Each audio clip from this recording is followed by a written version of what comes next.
¿Cómo están, chicos? ¿Qué tal? Vamos a hablar en esta clase acerca del estado de choque. Entonces, bueno, soy Néstor Antonio Campos y vamos a comenzar. Bueno, en la parte derecha nosotros tenemos a Samuel Gross. Samuel Gross, bueno, fue un cirujano de Estados Unidos, en el cual hablaba que el shock era, digamos, un desastre en la maquinaria de la vida.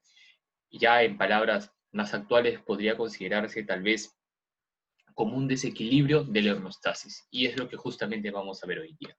Entonces, realmente el problema es porque hay una incapacidad para cubrir las necesidades metabólicas de la célula. Normalmente nosotros, digamos, para ponerlo simple, tenemos a una célula, a esta célula le ponen alimentos y después de esos alimentos la célula funciona, cumple su función, bota sus desechos, alguien la limpia y sigue funcionando hasta que se renueva por otra célula. Si hay una lesión celular de repente, por ejemplo, un golpe que nosotros nos hemos hecho, pongámoslo en algo simple, entonces es algo reversible. Nosotros sabemos, o de repente un cortecito, sabemos que esto se va a cicatrizar, va a haber un periodo de inflamación, ¿no? Polimorfonucleares, después mononucleares y después fibroblastos, y va a haber una recuperación. Pero nosotros vamos a darnos cuenta de que si nosotros tenemos de repente un funcionamiento del cuerpo, este funcionamiento del cuerpo hasta un nivel va a ser un funcionamiento que pueda responder al estrés de afuera. Entonces, hay una injuria, hay un problema, el cuerpo se adapta, el cuerpo tiene esa capacidad de adaptarse. De hecho, el problema va a ser que cuando en el tiempo esta injuria permanece, permanece, permanece, hasta que llega el órgano a ponerse irreversible. Entonces, por ejemplo, una perfusión inadecuada de los tejidos por una disminución del aporte o una disminución de la eliminación del desecho. Y nosotros, por ejemplo, uno de los ejemplos que hemos visto en una primera parte es que esta disminución del aporte, podríamos hablar de repente del shock hipovolémico, ¿cierto? En el cual no hay oxígeno, no hay sangre, no hay oxígeno, no hay nutrientes, la célula empieza a fallecer. Entonces, vamos a hablar hoy día también de la respuesta simpática y respuestas neuroendocrinas. Vamos a hacer un pequeño recordaris de todo ello, y ustedes que han salido ya de fisiología van a tener bien en claro su sistema cardiovascular, ¿ok? También vamos a recordar que la presión y la frecuencia cardíaca no siempre van a ser los primeros indicadores de un daño. ¿Okay? Vamos a ver, vamos a certificar cómo vamos a nosotros a tenerlos, digamos, por escalón, ¿no? Y siempre, bueno, el tratamiento empírico va a ser asegurar una vía respiratoria, ¿no? Controlar la hemorragia y una correcta restauración del volumen vascular, que muchas veces, como ya lo había dicho en la primera parte, una de las primeras causas de shock va a ser el shock distributivo, justamente el que tiene que ver con bacterias. Entonces, ¿no? Hablamos del shock séptico, y en segundo lugar va a estar el shock hemorrágico, o bueno, en este caso el shock hipovolémico, que va a ser la causa más frecuente en los niños, ¿ok? Entonces, esta causa más frecuente en los niños que se deshidratan fácilmente. Entonces, esta homeostasis es al final la que, digamos, se ve quebrantada, y esto es el estado de shock en pocas palabras. Es, digamos, una ruptura de la homeostasis. Entonces, en esta lámina nosotros tenemos algo que solamente para recordar un poco acerca de la presión, ¿cierto? Entonces, la presión para nosotros vamos a ir algo a corto plazo y a largo plazo. Entonces, en lo que está a corto plazo tenemos a nosotros algo neurológico y algo humoral.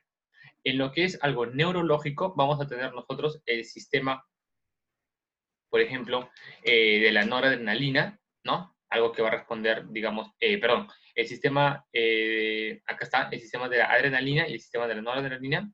En la parte de acá nosotros vamos a tener que a nuestro sistema nervioso autónomo vamos a tener, digamos, vías aferentes. Y estas vías aferentes van a ser los vasoreceptores, presión, quimiorreceptores, oxígeno, CO2, y boloreceptores, volumen.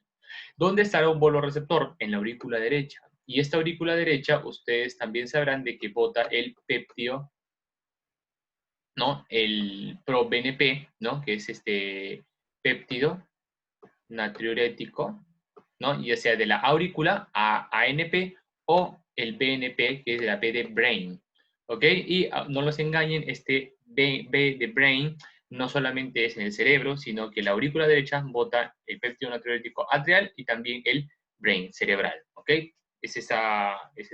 Digamos, es un poco, no se vayan a confundir con los términos. Listo. Entonces tenemos acá que es uno de los más sensibles, ¿ok? ¿A qué? A volumen, porque es lo que de repente en el shock hemorrágico lo estamos viendo a priori. Después tenemos el vasoreceptor, entonces presión. ¿Dónde está presión? Callado aórtico y seno carotídeo. Muy bien. Y también tenemos quimioreceptores, miren, parecidos, callado aórtico y cuerpo carotídeo, ¿ok? Entonces de repente una hipoxemia, ¿no? Bajo PaO2 en la sangre arterial va a llegar a estos quimioreceptores periféricos que va a sensar el oxígeno, ¿no? Mientras que el central va a sensar CO2.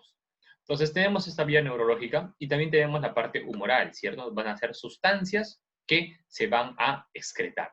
Entonces acá que tenemos el sistema renina, angiotensina, aldosterona, ¿cierto? Que ustedes dominan bien, ya van a tener su clase de hipertensión. Y también nosotros tenemos a la hormona antidiurética, ¿cierto? Ustedes se acuerdan muy bien de, ¿no? La parte anterior y la parte posterior, ¿no? La antidiurética. Y esa parte la adrenalina y noradrenalina, ¿cierto? La noradrenalina, más que todo, a nivel del sistema nervioso central, ¿no? Mientras que la adrenalina, más que todo, a nivel de la médula, digamos, de la parte médula de la suprarrenal, ¿ok? ¿Se acuerdan de eso? Bueno, la aldosterona también tenía que ver con la médula suprarrenal. Y a largo plazo, la parte renal, ¿ok? Entonces, digamos, lo primero que va a pasar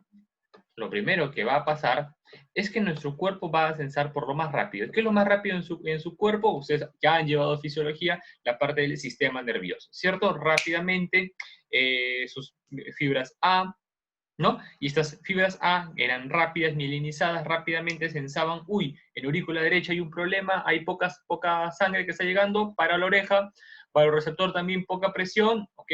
Y oxígeno, poco oxígeno. Entonces, si tengo un problema de volumen, de presión y de oxígeno, estoy entrando en un estado de shock, ¿sabes qué? Nos tenemos que levantar, ¿ok? Y este sistema nervioso autónomo, lo que va a hacer que es, va a liberar la adrenalina, la noradrenalina, ¿cierto? En la parte de acá. Muy bien.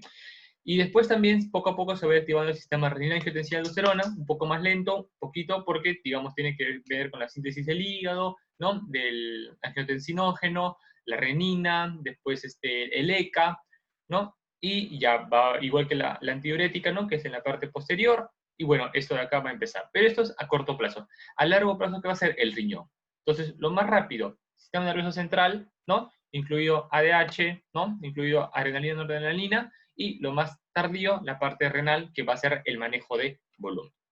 Entonces, esa lámina ustedes la conocen muy bien, solamente vamos a repasar de manera práctica, que su presión arterial tenía dos variables, ¿cierto? El gasto cardíaco, débito cardíaco también le llaman, y la resistencia vascular periférica. El gasto cardíaco, a su vez, era el volumen sistólico por la frecuencia cardíaca, ¿cierto? Y también nosotros vamos a tener, pues, que en esta parte nosotros vamos a tener las otras variables, que es la precarga.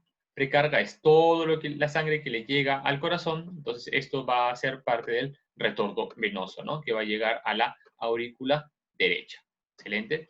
Contractibilidad, ¿no? La parte inotrópica del mismo corazón también va a llegar, también va a funcionar. La parte inotrópica, vamos a ver de repente por ahí del Frank Starling, que ustedes dominan, y la parte de la postcarga, que viene a ser la resistencia contra la cual el corazón tiene que manejar, tiene que romper para eyectar la sangre. Y eso es, digamos, dado principalmente a la salida que está nuestra aorta, ¿cierto? Y eso, ¿quién va a regular rápidamente esa vasoconstricción, vasodilatación? El sistema simpático.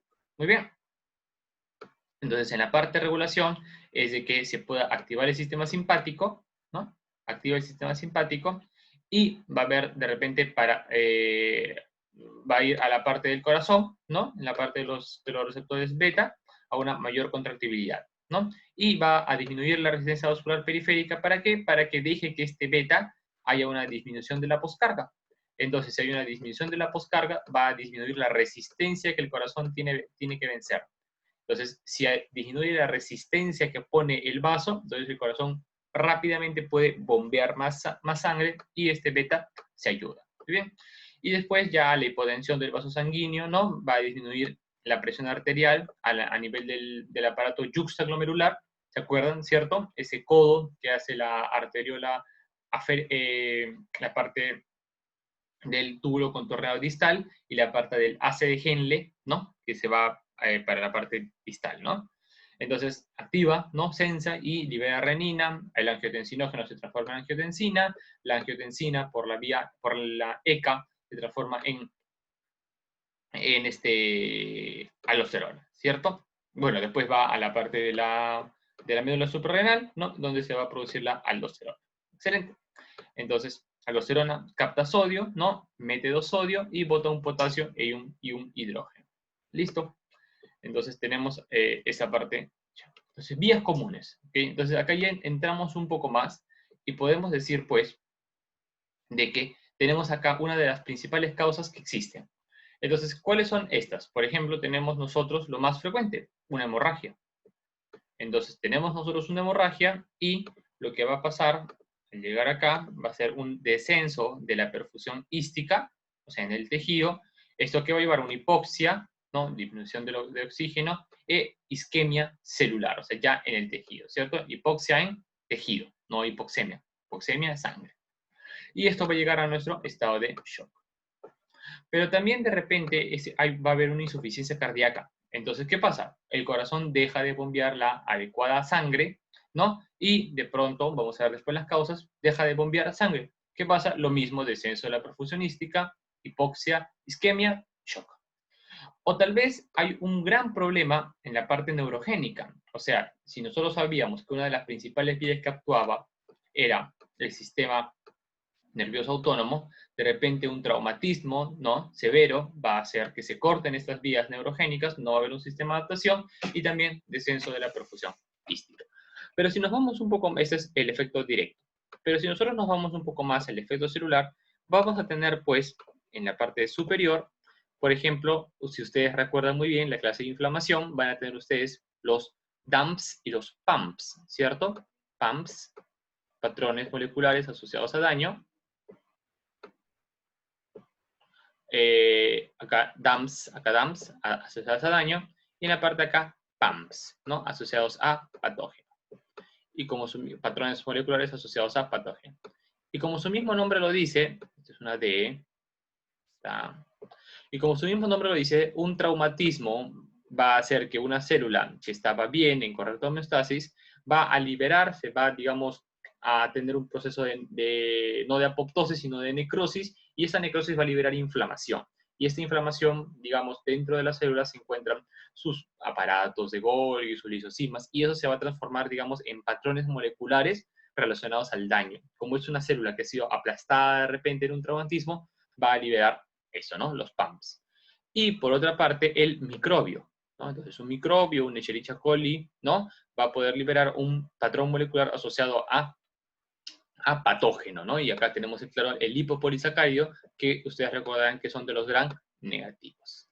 Muy bien, entonces todos siguen esto de acá, digamos, activa los toll-like receptor, ¿no?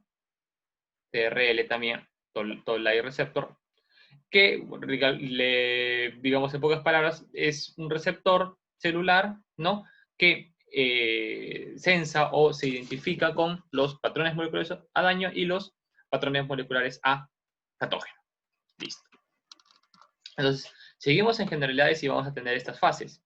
Tenemos una fase compensada, en las cuales, digamos, va a haber una disminución de la perfusión sostenida, una muerte celular, pero es algo que el cuerpo puede manejar. O sea, no es una inflamación severa, ¿no? Una parte. Pero después vamos a tener algo descompensado. Y acá viene una palabra clave. Miren, el daño microvascular y daño parenquimal. No solamente es de que ustedes van a haber dañado, vamos a poner acá como solamente para entender como fisiopatología, ustedes tienen una cañería y después van a tener un órgano, ¿cierto? Si se daña el parénquima, este órgano va a empezar, digamos, a también producir una necrosis, una inflamación, ¿cierto? Se daña. Pero no solamente se daña el parénquima, sino que se daña acá. Entonces, ¿qué pasa si se daña la microvasculatura? Paramos la oreja, porque esta microvasculatura va a ser lo que va a llegar, digamos, al final al hígado, ¿no? En este caso. Entonces, después, digamos, yo digo, ya, bueno, voy a pasarle volumen, voy a pasarle un montón inotrópicos, ¿no? Para hacer bombear a su corazón, voy a ayudarlo, voy a ponerle oxígeno, una serie de, digamos, de respuestas. Entonces el hígado va a empezar a salir sangre, ¿no? Va más oxígeno, más nutrientes, ok, el hígado mejora. Pero este daño microvascular es diferente. Entonces esa vasa vasorum, que ahora ustedes recuerdan por histología, se va a ver comprometida. Y si se ve comprometida, a lo máximo ustedes le van a poner al órgano, pero ¿qué pasa? De que ustedes le van a poner un montón de volumen y este volumen al final se va a escapar por acá. Entonces no va a llegar al destino y ustedes van a decir, ¿pero por qué no responde? Porque hay un daño en la microvasculatura. ¿Ok? Entonces es una fase descompensada. Hay inflamación, ¿no? Y acuérdense muy bien el problema de isquemia-reperfusión. No es solamente el isquemia-reperfusión, digamos, imagino que ustedes tienen un aplastamiento. Entonces esta célula que estaba bien, estaba tranquila, se va a transformar en una célula, digamos, fea, ¿no? A punto de morir. Núcleo desviado, todo. Si ustedes, entonces, acá hay una isquemia, ¿no? Ya, bueno, isquemia. Y después de eso ustedes reperfunden demasiado esto, ¿qué va a pasar? Que digamos, dentro de ella, que había, lo que les había comentado, patrones moleculares asociados a daño, ¿no? Por ahí, digamos, antígenos que van a responder con el sistema de inflamación del cuerpo, esto de acá va prácticamente a bañarlo. Entonces va a bañarlo y esto de acá va a salir por numerosas cañerías, numerosos vasos, y esto va a seguir haciendo daño en otros órganos, ¿no? En otros órganos. Muy bien. Y la fase irreversible es cuando hay un círculo vicioso. Tanto, pero tanto ha habido este problema que ya no se va a poder controlar, digamos, ya no se va a poder manejar bien y ha roto la homeostasis y ya no hay manera de cómo este paciente pueda recuperarse o pueda intentar mejorar. Es una fase irreversible. Entonces prácticamente ya se espera el fallecimiento que no nos alega. Muy bien. Entonces, ya les he comentado sobre esto, ¿no? Acuérdense, por favor, lo que es en rojo. Y nosotros vamos a tener que hay un déficit, digamos, de la función celular, ¿cierto? Entonces, también que va a ser dependiente o directamente proporcional a la magnitud del daño, cómo el cuerpo va a responder con una inflamación. ¿Ok? Magnitud del daño directamente a inflamación. Mayor daño, ¿no? Mayor parte aplastada, mayor problema, mayor inflamación, ¿cierto? Mayor bacteria que nos asesina, que no puede, que nuestro sistema no puede, mayor inflamación. ¿Ok? Vamos a ver después nosotros las causas. Entonces nosotros hablábamos, ¿no? Que esta respuesta simpática, vamos a darnos cuenta, ¿no? Que se va a ver disminuida en el shock neurogénico y el shock distributivo. ¿Ok? Esa es parte muy importante.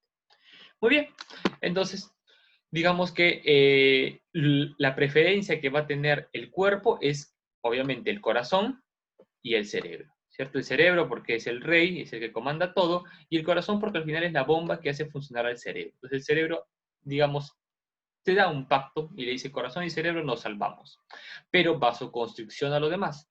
¿Y a qué se refiere eso? Entonces vasoconstricción a las partes distales, ¿no? Vasoconstricción a las partes distales. Y vasoconstricción también, no solamente a las partes acrales, sino a las partes que se van a ver, digamos, como la parte esplácnica, ¿cierto? Sus intestinos, su estómago, ¿no? No va a estar bien, va a haber una disminución de volumen, no puede haber una isquemia a nivel de órganos, digamos, no prioritarios para el cuerpo, ¿no? Y va a depender de cuánto volumen le falta y también cuánto tiempo, ¿cierto? No es digamos, lo mismo que un paciente, hay una hemorragia y en 30 minutos ya está en el hospital recibiendo asistencia, a un paciente que ha tenido mayor tiempo, ¿no? Mayor tiempo ahí, este órgano está peor que antes y si ustedes lo reperfunden, acuérdense muy bien, reperfusión igual a daño, ¿no? Y un daño un órgano que se daña bastante es el riñón. Muy bien, señales aferentes. Entonces, señales aferentes, digamos, de las que más nos puede venir es pérdida de volumen, ¿cierto? Ya hemos hablado de los boloreceptores, osmoreceptores, quimioreceptores, varoreceptores, ¿no? Hipoxemia, hipercarbia y acidosis, una infección, ¿no? Y también de repente fiebre, excitación emocional, hipoglicemia, dolor, ¿no? Que va a hacer que que responda a nuestro sistema de emergencia, ¿no? Entonces, lo que va a hacer el cuerpo va a ser, digamos, preocuparse por el volumen y tratar de repente, orinar menos, tratar de conservar todo el volumen para sí mismo, ¿no? Es lo que quiere. Y por ahí trata de responder siempre primero, en una primera instancia, con la homeostasis, ¿no? Que cada órgano no se vea comprometido. Ya si después en una segunda parte ya no tiene más que salvar, ya bueno, sacrifica a los demás para salvarse. Y acá tenemos nosotros cómo responde el cuerpo, entonces señales eferentes. Y ustedes también recordarán en esta parte, pues, de repente, en la parte de acá, ¿no? Los alfa, que tenían que ver con los vasos, y los beta, que tenían que ver con nuestro miocardio, ¿cierto? Beta 1 en este caso, y acá también alfa. Entonces, ¿qué hacía el vaso? Muy bien, vasoconstricción, resistencia vascular periférica para aumentar la presión arterial, ¿no? Menos sangre en los vasos de capacitancia. Ustedes se recuerdan que los vasos de capacitancia son las venas. Muy bien. ¿Para qué? Para un mayor retorno venoso, para un aumento de la precarga. También el corazón va a ser un cronotropo y un inotropo, ¿no? Y también, digamos, va a haber una vasodilatación de las arterias coronarias, porque esto es justamente lo que va a alimentar a nuestro querido miocardio. Y bueno, va a haber catecolaminas, ¿no? Lo de acá es por la noradreno, mientras que por acá va a ser por la adreno, ¿cierto? Adreno. Y esta adrenalina o epinefrina, ¿no? Va a tener que ver algo para aumentar la glucemia. Entonces, ¿cómo yo puedo aumentar la glucemia? Fácil, pues el glucógeno lo rompes. O si tienes proteínas, vas a hacerlas de nuevo. O si tienes hormonas contrarreguladoras, vas a usar el glucagón para aumentar la glicemia. Excelente. Entonces, ahí también ustedes recuerdan hipotálamo hipófisis, ¿no? Su sistema renina, ¿no? Angiotensina, y esta angiotensina va al final a la aldosterona. Muy bien. También van a tener en la hipófisis anterior su ACTH, recuerdan ustedes, ¿no? Y va a dar el cortisol. Muy bien, cortisol, sistema renina, angiotensina, aldosterona, la hipófisis en la parte posterior, la hormona antidiurética, y el péptido natriurético atrial, que yo les había comentado en la aurícula derecha. Se le preguntan más en la parte del miocardio de la aurícula derecha. Excelente.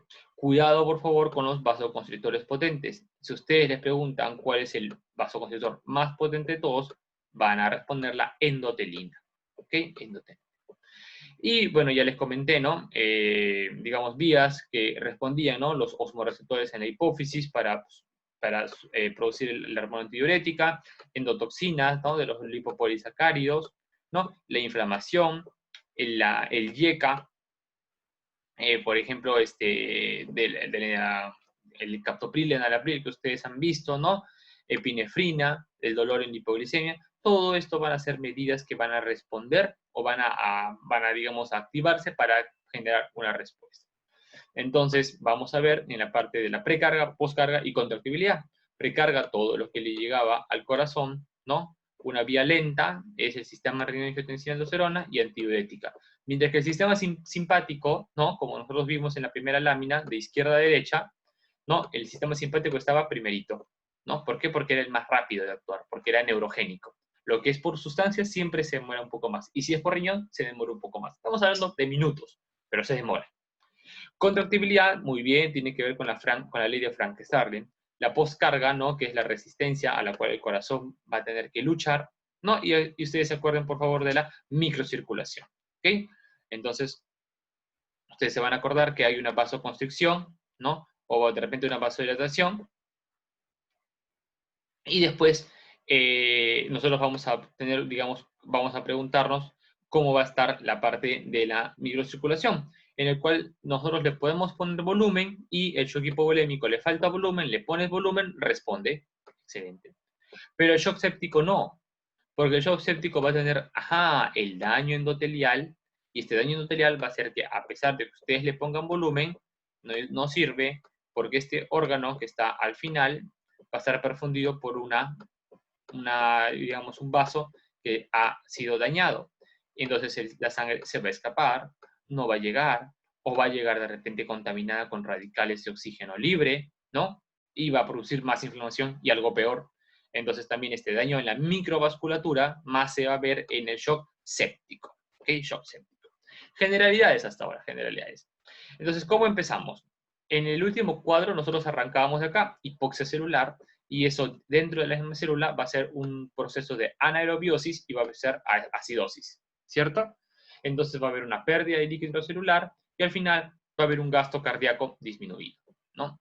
Este gasto cardíaco disminuido va a hacer que al final salga menos sangre, ¿no? Y si sale menos sangre va a haber una disminución de la perfusión ística.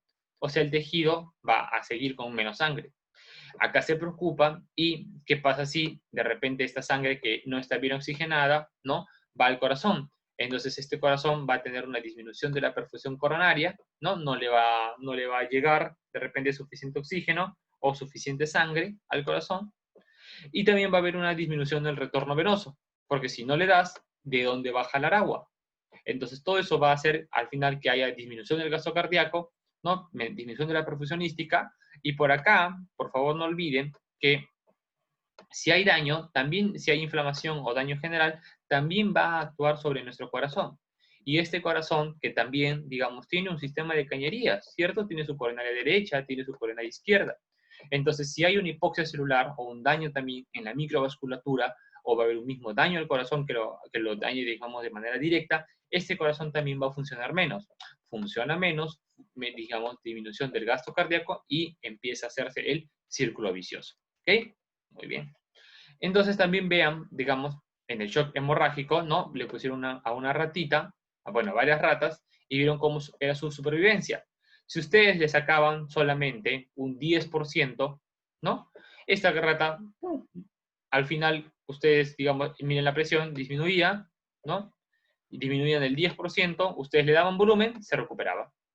20%, 30%, pero miren cada vez cuando hay, digamos, mayor pérdida del retorno venoso, ¿no? Mayor pérdida, o sea, un shock hipovolémico más grave, no es lo mismo haber sangrado de repente 500 mililitros en una cirugía que haber sido aplastado por un tronco en la selva y que este tronco se haya llevado prácticamente tus 2,5 litros de sangre y ya no tengas cómo responder, ¿no? Y acá acuérdense las fases, compensado, descompensado, daño a la microvasculatura, y por eso que al final del daño a la microvasculatura ustedes ven esto que va decayendo, ¿cierto? Y la fase irreversible en donde solamente nos queda la muerte, ¿ok? Solamente la muerte, ¿ok? Listo. Esta primera parte, seguimos con la siguiente parte. Gracias.